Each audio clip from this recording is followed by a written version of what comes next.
One of the totally unique things about our vehicle is that we get the utility of the minivan and the drivability and pleasability of the car. And some of the little hidden things that people don't realize is the technology that went into it, bringing an all-plastic body that gives them the dent resistance and corrosion resistance that they don't really know they're getting, what's really there. Our basic vehicle construction is a space frame with applied plastic panels. Most of the components making up the space frame are made at our Parma facility outside of Cleveland, Ohio. All of the stampings are done there, as well as many of the major sub-assemblies. Our underbody is a ladder-type underbody construction. We depend on two longitudinal rails that run from the front to the rear of the vehicle to provide the structure, and then we put cross members forming a ladder that gives us the ultimate strength of that whole assembly. Once all the assemblies are received by Terrytown, they're brought into the body shop and married together in a station that we call Robogate. The Robogate system is one big fixture that does all of the welding at one station. The underbody assembly is brought in. The body side sub-assemblies that we receive from Parma are married to the underbody and brought in position. The roof headers and roof bows are added. And at that one point, at that single station for every vehicle, they're welded together and fixtured together. So we maintain very precise control. From there, the body comes back out and goes into our mill and drill station. There are 55 mill and drill blocks on the vehicle that precisely locate the composite panels. Once the body has been completed in the body shop, it's sent to the ELPO system. The ELPO is the electrical deposition of the primer coat, which gives us our first actual corrosion protection. The entire body is submerged in the ELPO tanks, and the primer itself is electrodeposited on the vehicle. The body then proceeds to our body panel assembly area.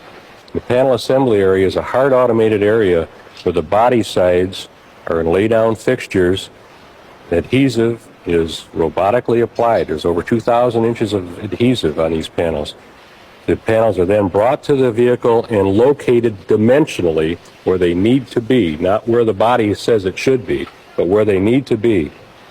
With the exception of the fender, all of the exterior panels, including the door, are made from SMC, that sheet molded compound. It gives us the dent resistance and corrosion protection that we don't get with steel that are on the other vehicles in the segment. The front fender, however, is made of polyurea rim, a much more flexible material.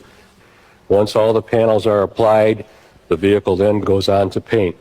In the paint area, we add a primer surfacer, and then we go through a low temperature paint bake and add the color coat and top coat.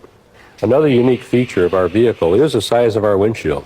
Currently, it's the largest windshield glass in GM and probably in the automotive industry. One of the features on the glass, in order to ensure that we don't bake our customers, is it's solar coated. The coating on the windshield is actually a very thin metallic coating, about a molecule thick.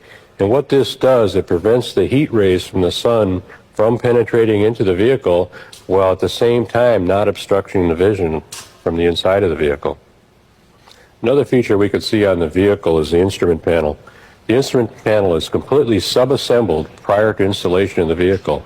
By that, we mean that all the components are added, all the electrical connections are made, and the final testing is done before it's brought to the vehicle, thereby eliminating any of the typical electrical problems that many other vehicles are experiencing with bad connections and whatever.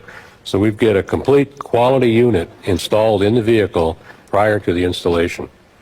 As you can see from the basic construction of our vehicle with the space frame and the composite panels and the high tolerances that we put on both the assemblies, the sub-assemblies, and the final assembly, we end up with a vehicle that gives us the state-of-the-art technology driving us into the 90s.